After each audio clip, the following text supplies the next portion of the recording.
Hey, what? Audio check. Mic So, on. So, yeah. hi, hello. Hi. Bro, Okay.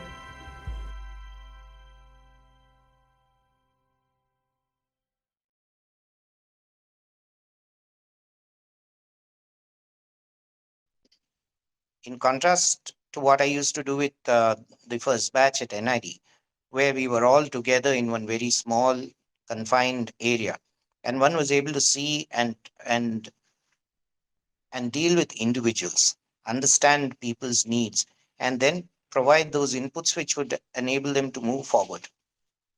In bigger places and more organized institutions, that kind of thing, especially when you have a role of somebody who's in decision making and has to interface with management all the time. There are a lot of other activities that one has to look into: student affairs, faculty affairs, and how these are dealt with by the management, plus what we as traditional designers understand of design. One thing I noticed is that now there is a preponderance, an emphasis on software as a means to get ahead in design, which to my mind is a very misplaced notion, because software itself is just a tool to deal with things. And as design evolves, there'll be a lot more software to deal with these things, but they all become tools. We have to concentrate on what is fundamental to design. And when we talk about what is fundamental to design, if you look at it historically, starting somewhere, at least in India, with the NID, which was the only institution of design at that time.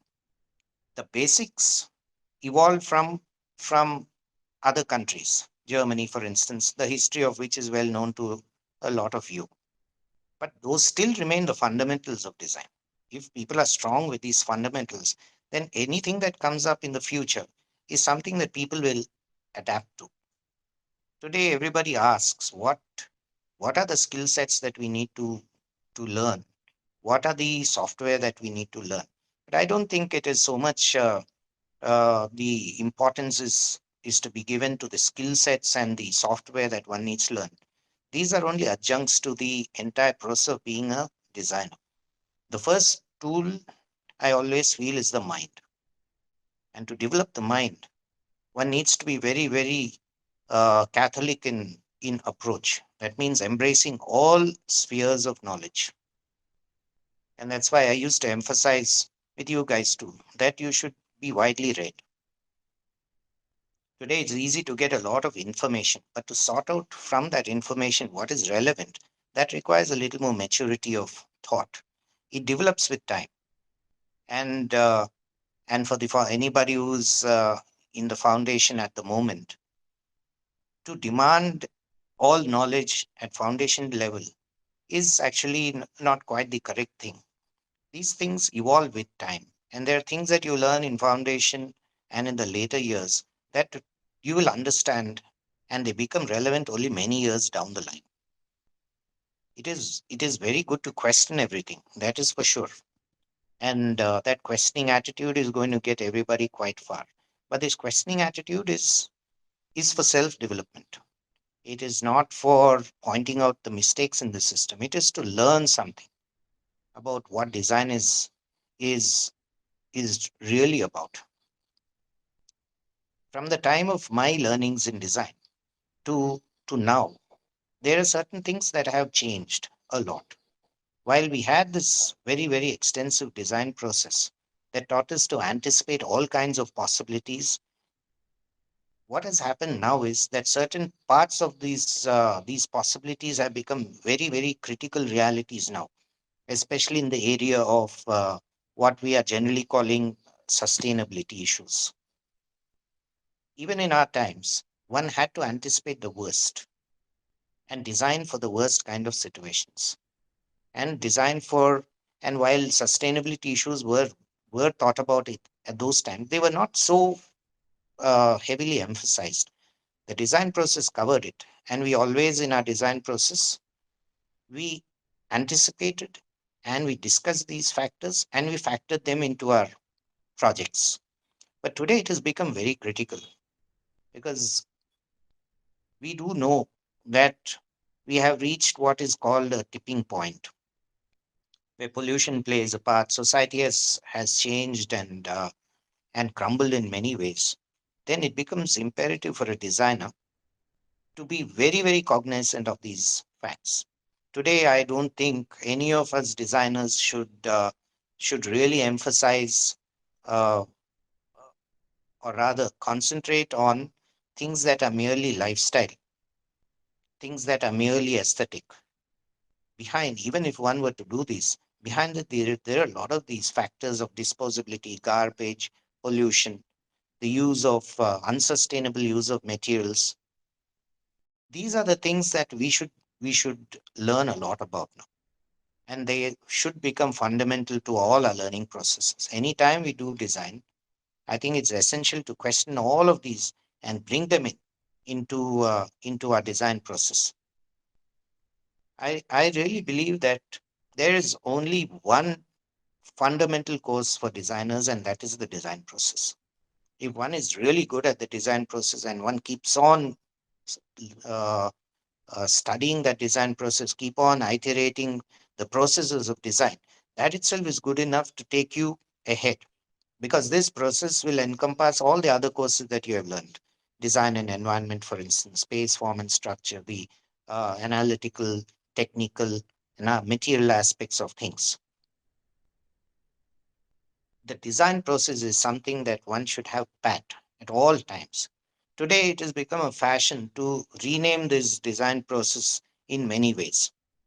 But however you call it, the processes don't change. You may lump some of the processes inside one heading, and you divide it into four processes or six processes, and everybody wants to sit on a mountain and rename a design process according to their own needs.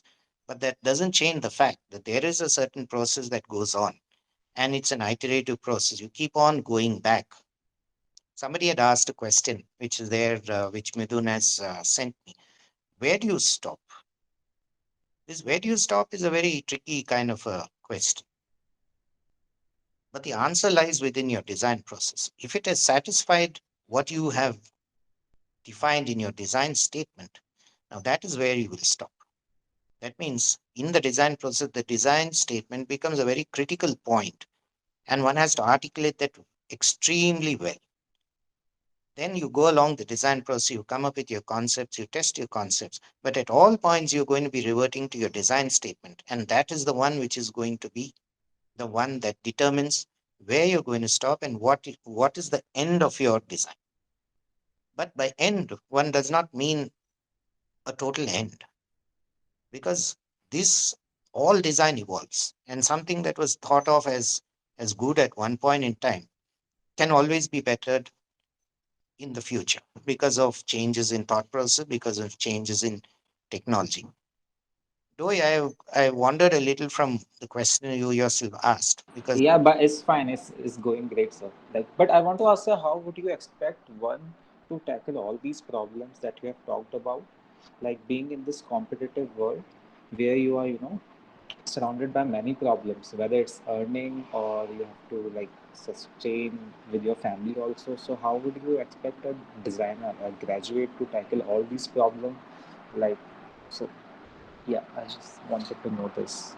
Like we get, some we get lost somewhere in this world to sustain our life, earn money, and just live. is not peculiar to designers, is not particular to designers. It is applicable to everybody. How does a doctor practice in this time when a doctor cannot actually see a patient? How does a researcher do their work? How does a person who is in the sciences go and do their work? This is not particular to design. It has something to do with our own attitudes. We tend to get very caught up with the problems of our times. But then a certain objective look. You have to step outside your own milieu and look at it from outside. Look at it from outside, then you realize that the certain factors always remain the same. We tend to get very emotional about this these questions: how, why, when, where, and we get caught up within these emotions. One needs to be very objective when one looks at problems. One when Because we are within the problems, and when we are within the problems, we are affected so much by everything around us that everything will be touching us. For instance, staying at home, there are things to take care of: your daily existence, who's going to buy what and bring it into the house. If somebody is unwell, how you're going to deal with it. Now, all these questions, and we are relentlessly subjected to these issues of COVID, vaccination, the number of deaths, oxygen, black fungus, yellow fungus, rainbow fungus, the works. Now, these these are things that will always exist for some time yet to come, and things may get worse or things may get better. That is something that we can never predict.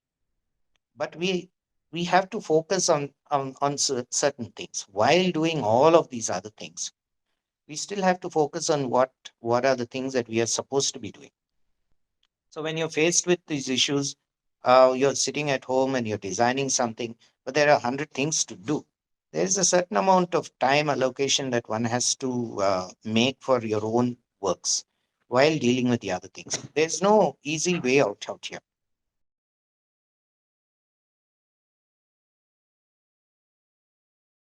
Yeah, you see, there are a lot of differences between when I joined college in 1985 and the people joining colleges now.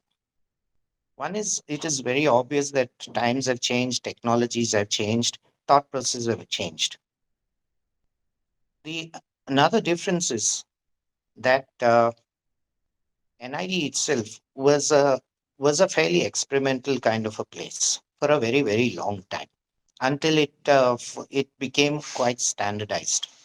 So during my times, there were still experiments going on, and it was a common statement to hear that we all students were part of a bigger experiment. At that time, we never understood all these things, and we felt like guinea pigs, and we resented that too. But what was nice about that time was, one, of course, NID was an exquisite campus. It was purpose built for design, and therefore even the walls showed design.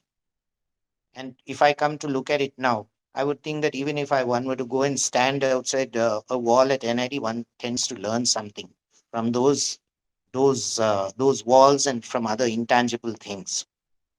We had very small batch sizes. My batch size was 25 people. Your batch size was 60. And I have taught batches in other colleges that were 120 people. When a batch size is very small, that means naturally a lot of attention can be paid to individual students. There was a huge corpus of faculty in all kinds of fields. There was a massive amount of assistance at all levels within the workshops. Each of them was very skilled in their own ways. Plus, we had very eminent people coming from across the world very regularly to the college. So we had a very broad, uh, we had very wide inputs and very deep inputs. Today, that thing has changed. With larger batch size, it becomes very difficult to teach people as individuals. That is one of the differences. The other thing is, in 1985, my batch was the first batch which switched to the 5 year system of education. It was a 5 years of education that led to the diploma at that time. The batch immediately senior to me had 5.5 years, out of which 1.5 years was spent in foundation. So when it came to us and they said you are the first 5 year batch, it was not a privilege for us. We said, how is it that we are going to learn the same things that our seniors learned in 5.5 years? And that to 1.5 year of foundation, which is a very critical thing. In fact, I would think that the foundation is the most critical part of design education. If things happen well in the foundation, students will do really well as they go ahead in the years. But if foundation itself is a very small and condensed kind of a learning experience, then things become a problem. When you had 5.5 or 5 years of learning, there was greater time given to courses. And important courses went on for 8 weeks, for instance, design process and what we called an EP, environmental perception, so on and so forth. Right now, what has happened, all these courses have become quite condensed. And there's so many inputs that people are supposed to take in or deliver, faculty is supposed to deliver within short spans of time, 4 weeks, 3 weeks, 2 weeks. Now, in our time, 2 weeks were like kind of workshops. They weren't actual courses. They were just small inputs into things added as adjuncts to the larger subjects. So now you have 4 years of design education, which, in my opinion, is too little, really. But we have no choice. All institutions have standardized it at that for various reasons, and that is not something that can be changed. And that becomes a very, very difficult thing to deal with. How do you give all these vast inputs to students in such short spans of time? And one never is able to do justice. That puts a lot of burden on both the faculty and the students, more so on the students, because the expectations of them are high, but there isn't enough time. And this time is very important also in design, because unlike a lot of other subjects, one needs time to reflect upon the learnings that happened prior. Without reflection, there is nothing much that comes out of design. One needs to think deeply, one needs to dream about things, then understand what are the core factors that influence design. Now, these things we don't have time for. Secondly, design deals with human beings, and human beings are always idiosyncratic. They're so different. There's no one rule that you can apply. So even when we make our personas and all these things, and we are trying to standardize things, but it really doesn't work because everybody is different from the other.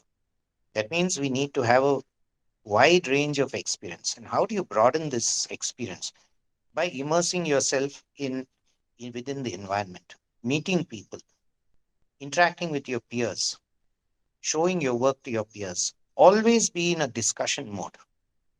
So that was the greatness of NID because it threw you into a situation within a certain boundary where it immersed you into all forms of design learning. And this design learning was not discrete in the sense of being within small compartments.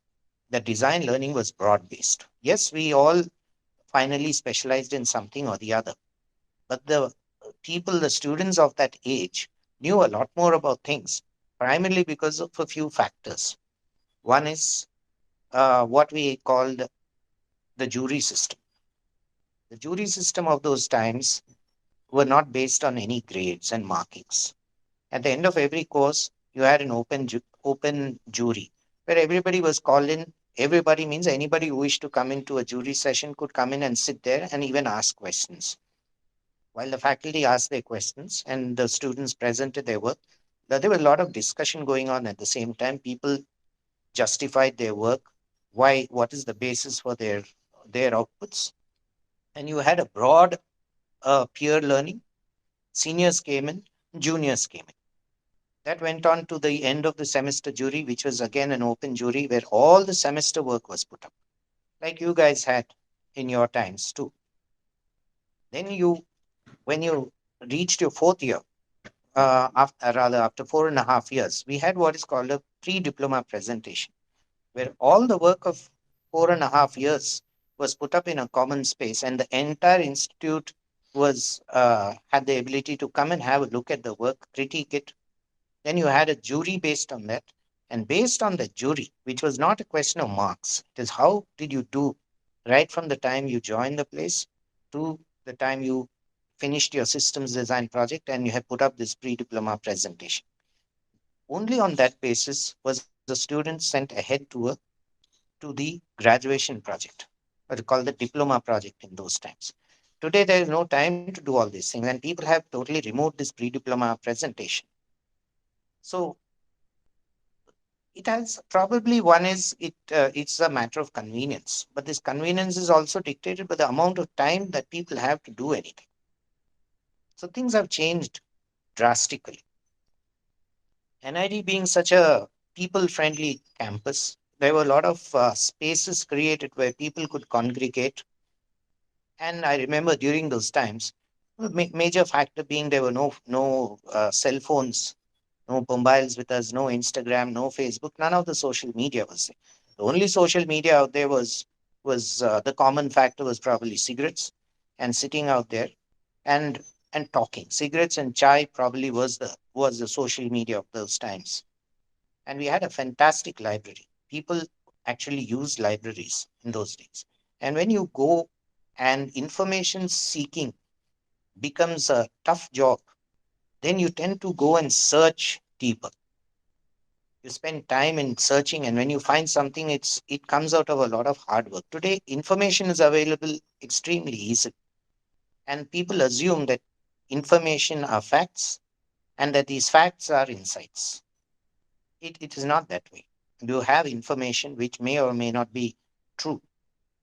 Then you look for the facts. And once you have the facts, it's not enough that you have facts alone. These facts have to be analyzed, and then you get these deeper thought processes, these insights into it, and then you learn something out of it. So that aspect has changed a lot. People talk to each other. People, while yes, even in those days, there were our ego problems and we didn't like somebody saying something about our work. The fact is, that was the common norm at that time. Everybody talked about everybody else's work and their work. Hostels were areas where work was discussed, and there were deep discussions. There wasn't much of a difference between the juniors and the seniors. Everybody were rather friendly.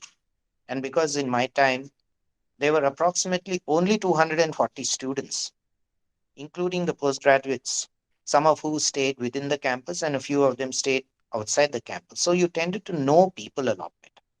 And when you know people, you're able to analyze people, their expectations, their needs, their thought processes. There is a small microcosm out there, which itself was a big learning. And when we went outside for our learnings, we were thrown out of there without much of faculty guidance. We went there and did the learnings that we were supposed to do. What we had was what you call the environment perception. We had something called the rural exposure, and there was the urban exposure. Both these courses were different courses. And in rural exposure, we went there and spent 3 weeks within a system and learned about the system. Every evening, one came back and made a presentation about the whole thing. So there were composite learnings that happened. And and because there weren't other things to do, we were quite immersed within design. So much so that largely NID designers of that time were in that sense, because they were within this campus and this NID tag was such a big thing in those days. It was an elite institution. Imagine only 24 students out of the whole bunch of students who applied. And actually, not too many people knew about it. Anybody who came to NID were people whose parents didn't know much about design. Somehow they found out about NID and landed up, but there was a desire to land up there. Today, the idea of design has changed. Design with the number of colleges that are available to students today, there's too many choices. And everybody thinks this college is better, that college is better, and so on. And and design has become a kind of fashionable term. And today, what has happened is people assume that once you get into design, you're going to get a great job. And therefore, we have questions like, well, what am I going to be earning after I finish my course? But that is not even pertinent. First of all, anybody who thinks of design as a career should be asking the question, the most important question being, do I have an aptitude for design? One, do I have the specific learnings that are required to take me to a design college? Today, what people assume is that a drawing skill is good enough to get you into a design college. But that's not the fact, because I've taken so many interviews of people who wish to come into a design college and they know nothing. They have not done their research about what design is, what are the different disciplines within design. They are more interested in knowing how much am I going to be earning at the end of my course, which is still 4 years ahead. People have this general idea, notion of design, that designers are paid well. And yes, certainly good designers do are paid well. There's another problem here with a number of designers who are graduating out of colleges every year. The quality of designers who are actually, of students who are actually exiting the colleges, there's a mismatch out there. We have a huge amount of students who are no good at all because, in the first place, they did not know what they wanted to do before entering a design college. Somebody said that's a good profession to take. So people have entered the college. And even in the third year, after they've joined a specific discipline, they have no idea what design is all about. They have no interest in the particular specific discipline they have opted for. Now, all this could have been avoided if right from the beginning, that is, I would think, right from 10th standard upwards, and since now all knowledge about design is open source, people who wish to join design colleges should know something about design colleges, should know something about the design disciplines themselves, and then join a foundation where foundation only becomes a place where you learn a lot about design and concretize what you already have in your mind about which discipline you want to go to. Given the fact that you have only 4 years ahead of you, one can't reach the second year of a design college not knowing which discipline you really want to go in.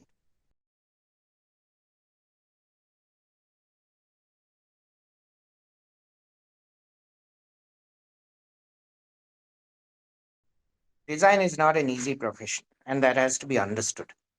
See, you guys have taken 4 years to reach where you have. My course was five, and so on and so forth.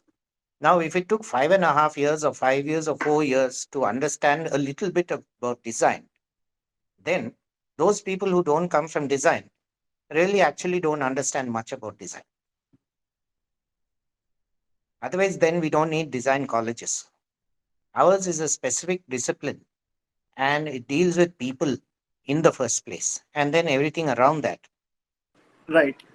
And it has taken us this amount of time and it has taken design as a profession in India, at least from the 60s till now, to reach where it has reached. And then suddenly you have somebody else coming and then formulating something and calling it design thinking, giving it fancy names, and then giving you a 1 week module and then saying that this is what it is. Now go ahead, you're a designer. Just if you look Right. at timelines itself, it makes no sense. Design as a field is an inclusive field. Yes, and it takes inputs from everywhere. Yeah. Coming to this term called design thinking. Now, strictly during my time, we did not even have a course called design thinking.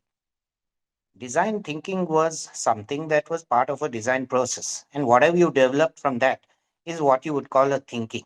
And actually, to differentiate this design thinking from what actually it is all about, I would rather use a broader term and call it design thought.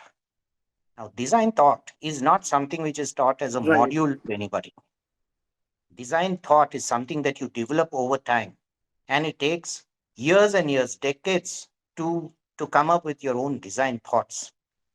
Design thinking is a small little module, and now because it has become a fashionable term and it has become the domain of management, and they use it. You see, there is a general principle in life, I feel, is when you want to take possession of something, then you occupy the highest position out there and sit on the mountain and guard your position against all things. And then that position becomes solidified and then it becomes an entity in itself. And that's exactly what has happened to this area of design thinking. Somebody, some bright guy wanted to have this particular term and he came up with this term of design thinking, which he thought is going to encompass a lot of things. But it is only a little aspect of design. Design thinking has nothing to do with understanding human beings as they are. It has nothing to do with empathy. It has nothing to do with solid experience of materials, feel, uh, intangible and abstract things.